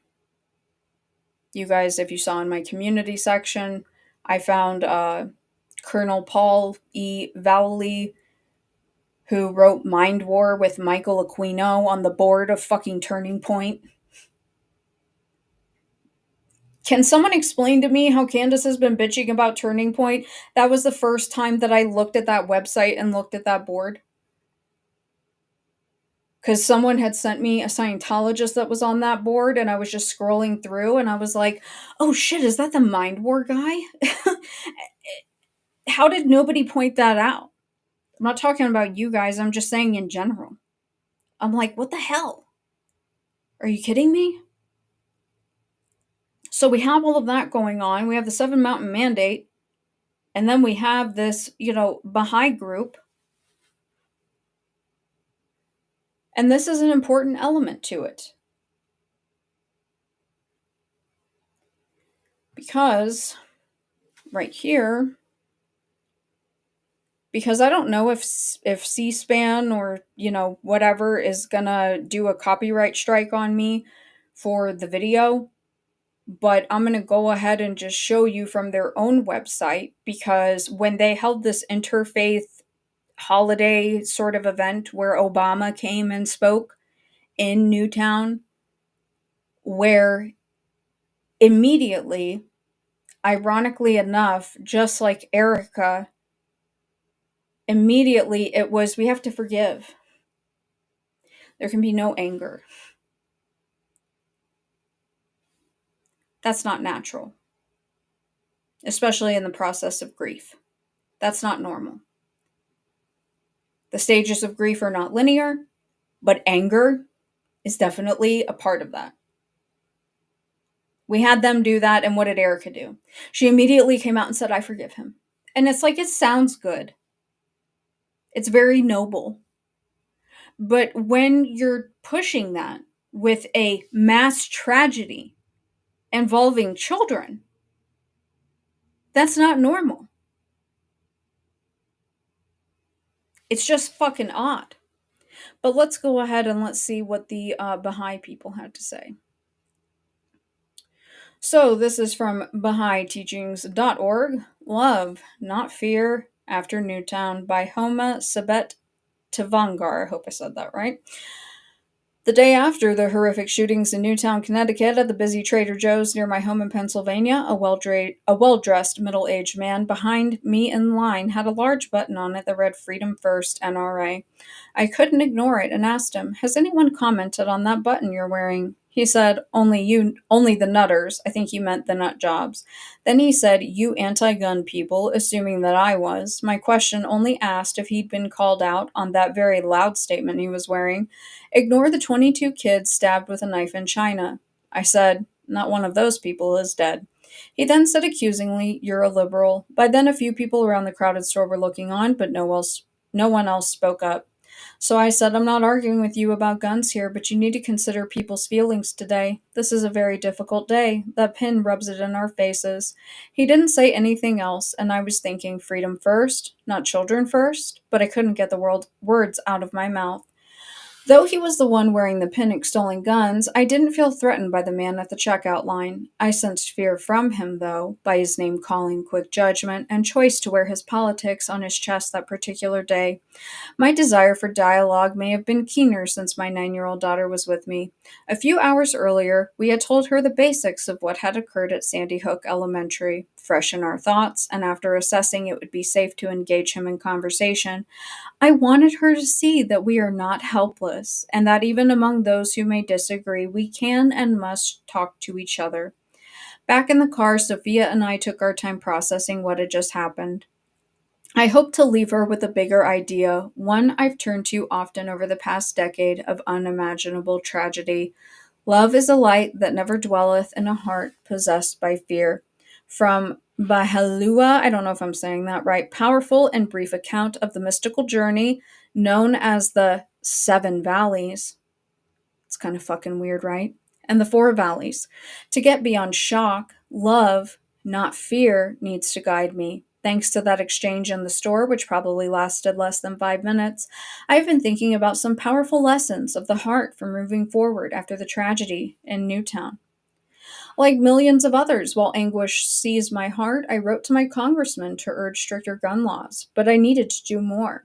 Somewhat counterintuitively, for a multitasking, extroverted, semi-type A person, I sought quiet. I needed to calm my thoughts, open my heart, and reflect on what my personal response to the tragedy could be.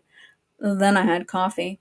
Before heading out that morning of the exchange at the checkout line, I had meditated on this Baha'i prayer for children.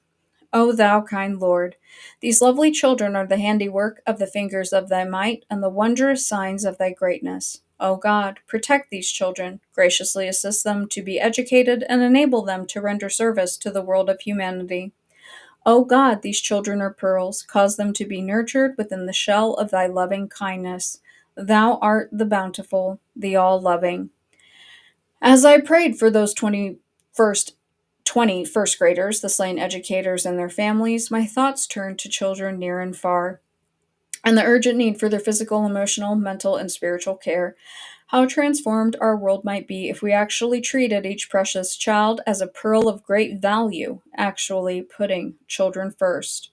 The horror at Sandy Hook shines a hard light on the reality that we are more connected now than we ever thought possible. The world learned of the tragedy together, starting with 2 billion people on Facebook almost instantly, sharing not just the facts, but how the news made us feel. And the connection goes deeper. Collectively, our hearts were shattered. At the same time, among vast swaths of people, hearts are opening up and determined to be better than we were before this nightmare occurred. Of necessity, connection calls for compassion. We belong to an organic unit, and when one part of the organism suffers, all the rest of the body will feel its consequences. Now, here's where it gets really interesting. Among those who actively try to live out their understanding of the principle of the oneness of humanity are Dr. John and Margot Dusselin Woodall. The Unity Project they founded was asked by the City of New York to conduct resilience programs for youth after 9/11. What did we just read? Candace Owens' dad, Bright Horizons Family Services. Something quite similar to that, right? They've worked in Bosnia, New Orleans, and most recently with children devastated by a brutal civil war in northern Uganda. Of all the ironies, the Unity Project is based in Newtown, Connecticut, home of the Woodalls. See the Woodalls offering a Baha'i reading to comfort grieving parents at the Interfaith Memorial Service for Sandy Hook victims with President Obama here.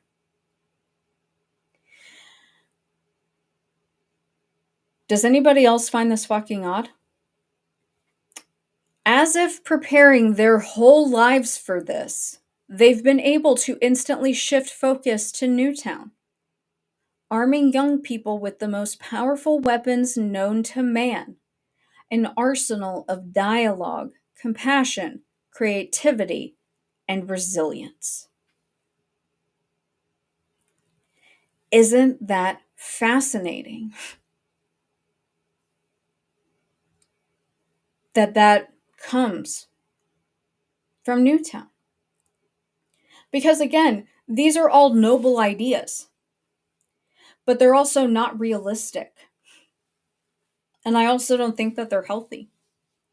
I think that it's healthy to feel grief and anger and outrage. I think that that's what makes us human. When we see suffering, pain, not this whole getting over it and just compassion. And you notice the whole oneness thing. What have I been saying? Oneness. What's the difference between that and Christian Zionism? What's the difference between that and Seven Mountain Mandate? Not much. Not much. Now, Dr. John Woodall.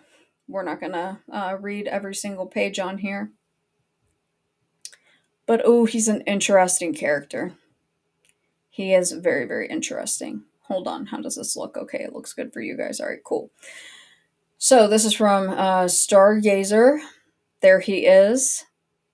Founder and director of the Unity Project. He empowers kids and the youth to be the peacemakers of their generation, and again, including war refugees in Bosnia and kids in New York after the terrorist attacks of September 11th, 2001. John grew up in the United States in Illinois. After completing his training as a psychiatrist at the University of California, he focused on helping people deal with trauma by building their sense of compassion. In December 2012, a gunman attacked Sandy Hook Elementary School in John's hometown of Newtown, Connecticut, and he is now helping his neighbors through the Unity Project and other efforts. He says, the greatest heroes, the greatest strength come from people who have been through the greatest tragedies. Again, all very noble. However, right here. He joined the Baha'i when he was 16 years old, so he's been in it a long time. And there he is, Baha'i community leader and the Unity Project founder. There they are, him and his wife Margot, at a pilgrimage in Haifa, Israel in 2009. And there he is with kids in Uganda during a trip for the Unity Project. Now, again, full hoaxer I am not.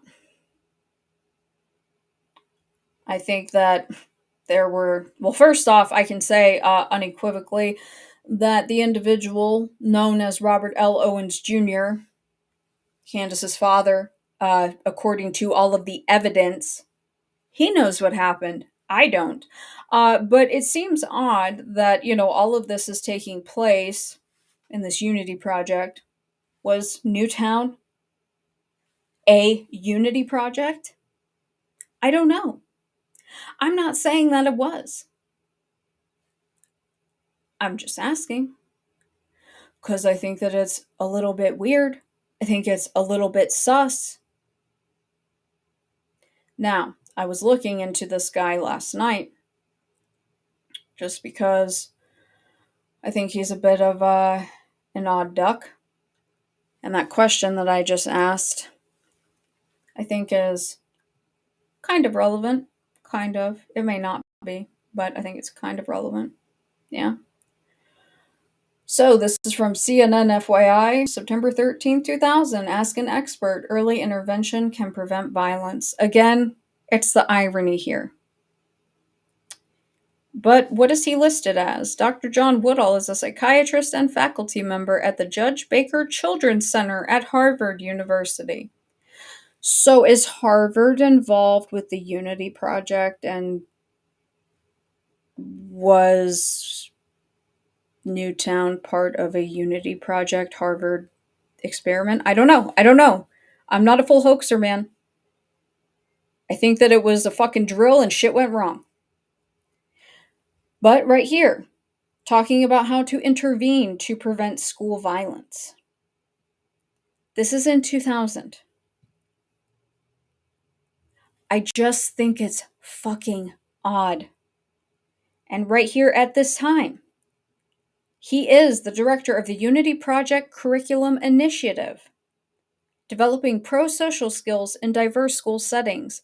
Woodall just returned from the State of the World Forum where he presented his Unity Project, a curriculum for teaching respect for diversity. You see where this is going? Thank you so much, Caesar. Thank you. See where this is going? What does the State of the World Forum sound like?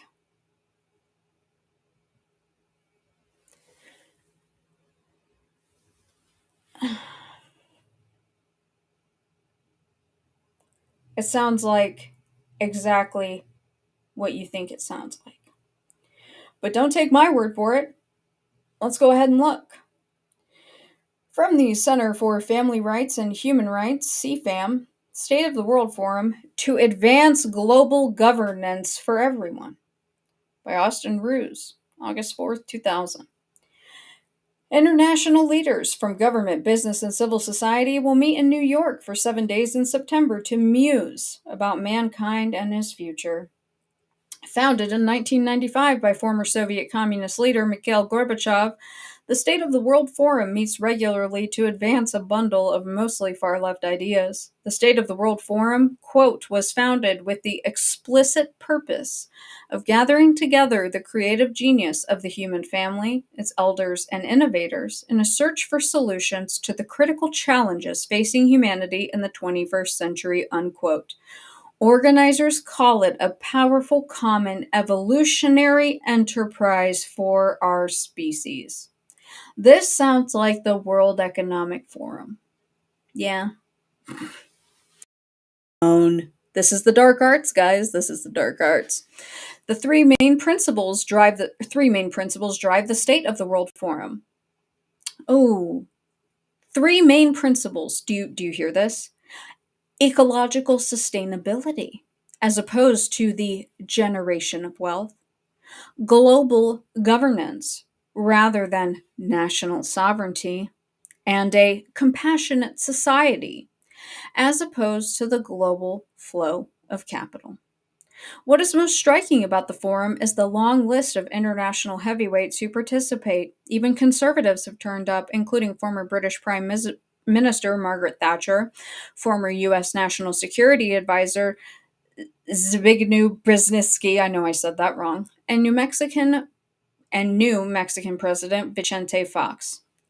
Sprinkled with world leaders has been a large number of New Age proponents, you don't say, including author Marianne Williamson, guru Deepak Chopra, and mythologist Jean Houston. The 7-day meeting beginning in New York on September 4th, isn't that odd? It's a week, 7 days, kind of odd, but it ends on September 11th.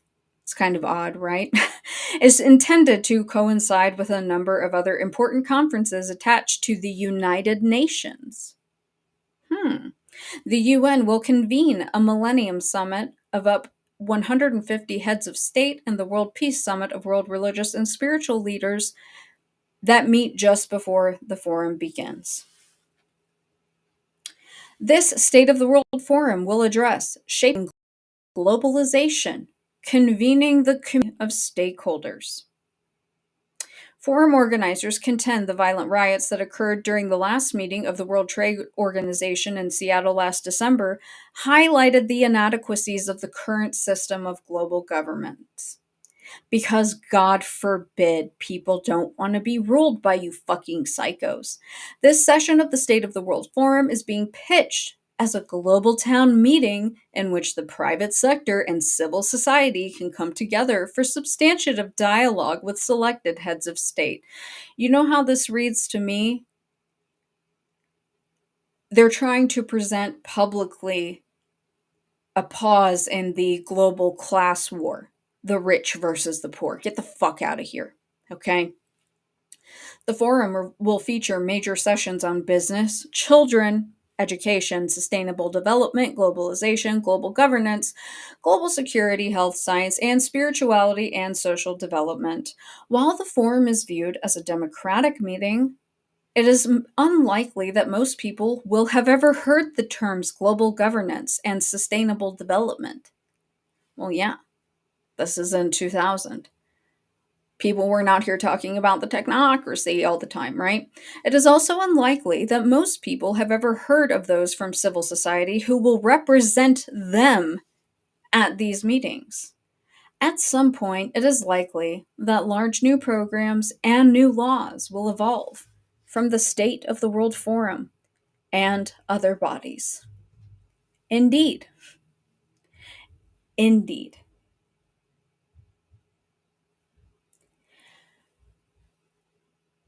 Do you think that it supports the concept of global governance to insist or gaslight people into getting over a mass tragedy like that? Regardless of what you think about it, because again, I'm not a full hoaxer, right? But global governance would be you got to go along to get along, man. It's just the way that things are. I would think that the reaction out of Newtown, what was being pushed by Dr. Woodall, would fall in line with sustainable global governance goals. Now, there was one thing that I wanted to show you guys because it's really, really interesting and I'm glad that they put it together. Actually, there's two. So let me pull up both of these. That way they're already up here. And if you guys are still here, thank you. I appreciate it. And sorry that this is taking so long. But, obviously we had a bunch of trolls in here earlier and that's not fun. So let me see. That way we can... Was it this one? Talk amongst yourselves. There it is. Okay, cool. It's only a couple pages in. All right, so we're going to go through a little bit more history because most people with common sense know that these sick fucks who, definitely have your best interests at heart, right? There's something shady going on here. So this is State of the World Forum from Forum Watch, okay? 2007. This was the oldest one that I could find. This is the directors that they listed. Let's go ahead and see who their partners are, yeah? So here's their spin-off orgs: Whole Child Initiative, Global Equal Access, Global Security Institute, Coexistence Initiative, Emerging Leaders, blah, blah, blah, blah, blah. Now, who are their supporters? Now, the Rockefellers, the Rockefeller Foundation, and the Rockefeller Brothers Fund. Ford Foundation. Isn't that fascinating? The William Kellogg Foundation. The Philanthropic Collaborative. The John Merck Fund. Fourth Freedom Fund. Boston Foundation. Peninsula Community Foundation. It's just, they're just out here trying to help you guys. Don't you understand that? The Foundation for Spiritual Democracy. What kind of fucking name is that? The Rudolf Steiner Foundation. The Joseph Steiner Foundation. A little bit sus. And then who are their corporate sponsors? Amex, American Express, Time, General Motors, World Space. Lots of really philanthropic individuals that are listed here, right? This is all completely above board. And specifically, the Canadian International Development Agency. This is not the same Jim Garrison of JFK fame. There are two Jim Garrisons, because I almost went down that rabbit hole, but this is a Dr. Jim Garrison, and there are videos out there of him, so you can see that it is absolutely not him. But there's nothing sus about that, right? Let's just go ahead and scroll to the end. That way, I'm not hiding anything. Now here's something that's odd, right? Kill Bill Sirens, State of the World Forum video.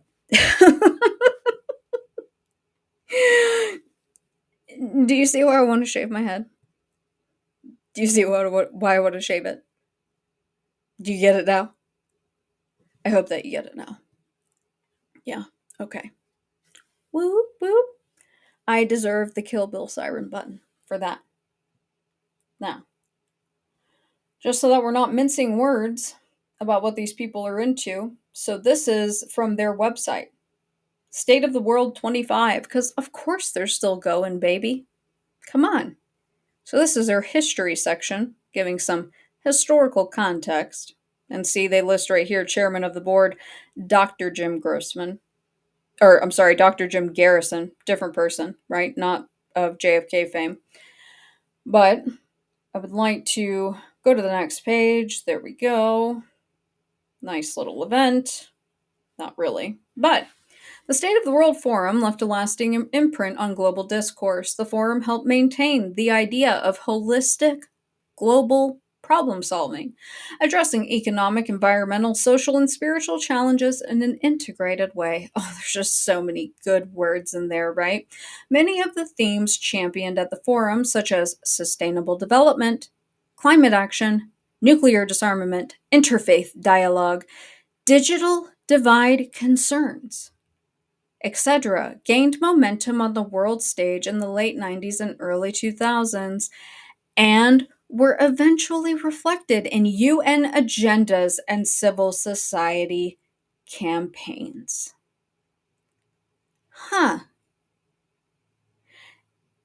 It's almost like that 90s plan from the UN isn't a fucking conspiracy theory, which it's not for people that actually just want to sit there and read.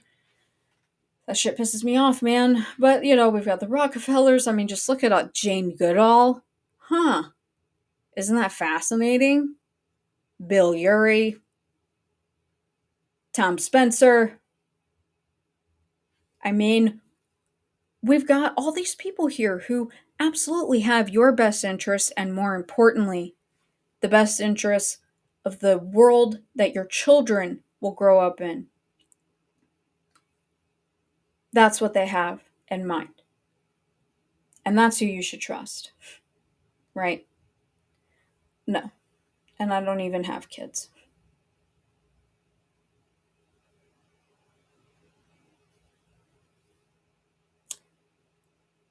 So, I'm being what I'm going to do is I think that I'm going to leave it here because I think that I've left plenty to chew on. And I have absolutely no interest in going deeper into the Sandy Hook stuff here. That will be on my Patreon. It is already up. It is 3 hours. But you're going to see a repeat of me getting to Dad the way that I did today. Again, this information is not out here. Now it is. It was not out here before. I put this out here. No one else. And I would like to give a shout out to Rise to Liberty because they were one of the only people, if not the only person on X, that called out one of these anonymous accounts who has a lot of followers out of nowhere, who was sharing my schizo clip about Mappin without crediting me and acting like it was their own original work. Thank you for having my back. And it would be great if you see people stealing this shit, because I'm the one that has had a video struck. Not you. Me. I've had a video struck. That's a strike against my channel. They're probably going to try to do the same thing here. I hope that they don't. But if you see someone else presenting this information, I hope that people will call them out and say that they should give me credit. And I never behave like this, ever. But I worked really hard on this.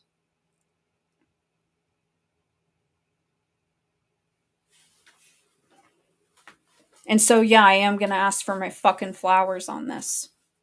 Because this is an unpopular topic. But the idea that Alex Jones does not know that Candace Owens' father was in charge of the cleanup crew for what happened at Sandy Hook Elementary is a joke. And her whole story of pulling herself up by her bootstraps, that she grew up poor and it's all about her granddaddy. I hope that you guys understand why she doesn't talk about her parents now.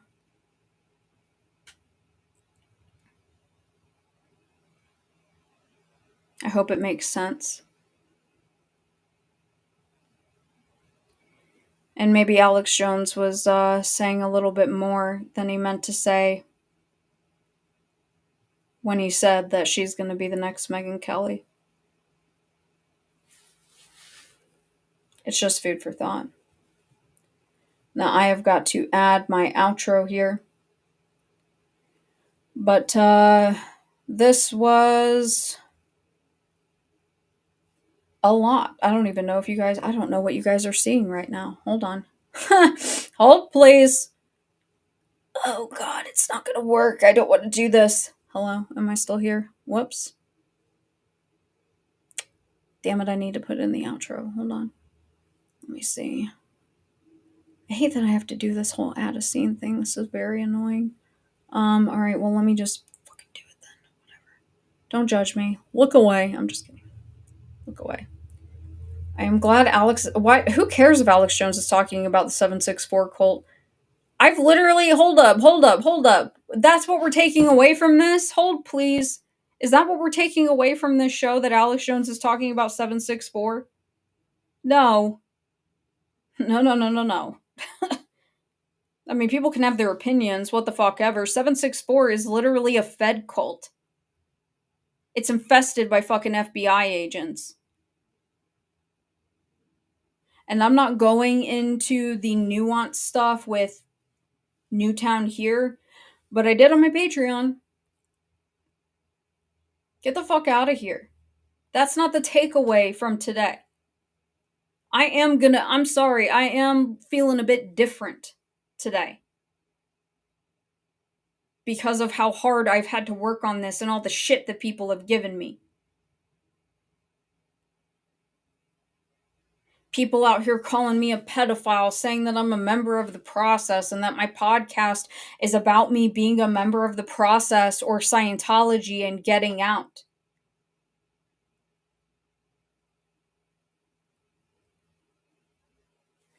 Alex Jones is a fucking joke.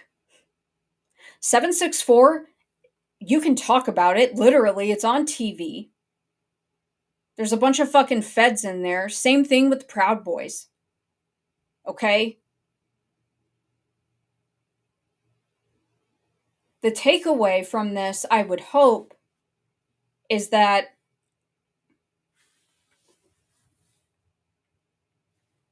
the question that people would present to their cult leader, the person that they are obsessed with, Candace, that they would go, hey, Candace, don't you think it's kind of odd that you didn't tell people that your dad was in charge of the contracts at Sandy Hook and that you and your dad had the same lawyer that Alex Jones had for this fake Sandy Hook lawsuit?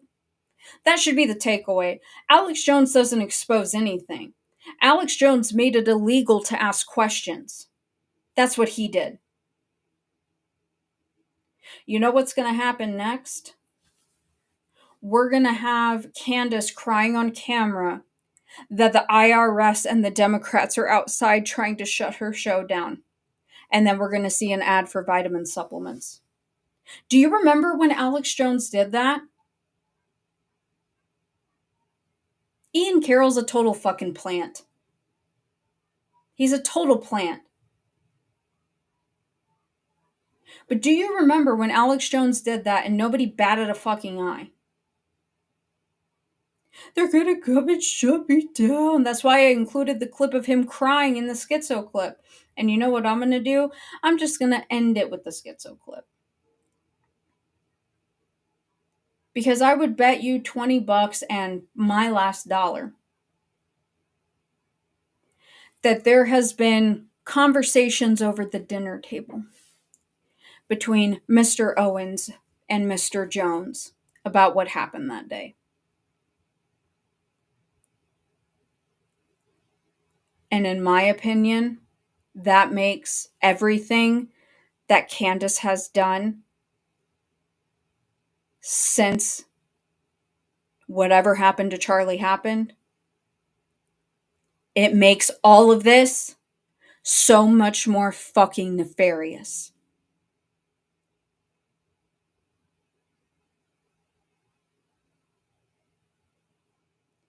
Because she wants to sit there and act like she's not a fucking insider.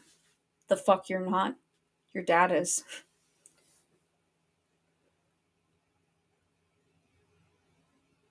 So is she out here shitcoding it? And are they going to make it illegal? I don't really know. I guess that that would depend on what actually happened. But I'm going to go ahead and I'm not going to use the regular outro. I'm going to use the intro. And I will catch you guys very soon. Go ask her. Oh, wait, I forgot. She said that the Macrones put out a hit on her, and so she's not going to be streaming this week. Maybe next week.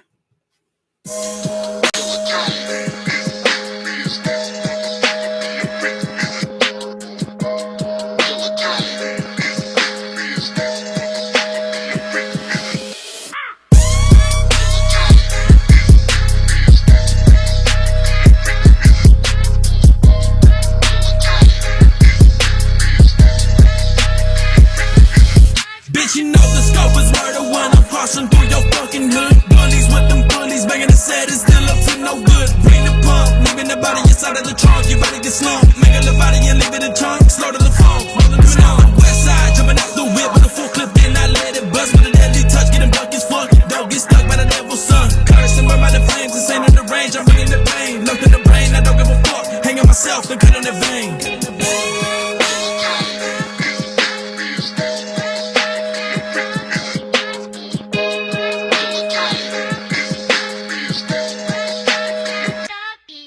It's a sticker, my chopper do the hiccup. Pull up with a cuete and 5 prices in the pickup. Long hair dragon with the silverback gorilla. Keystone the prince down south in North California.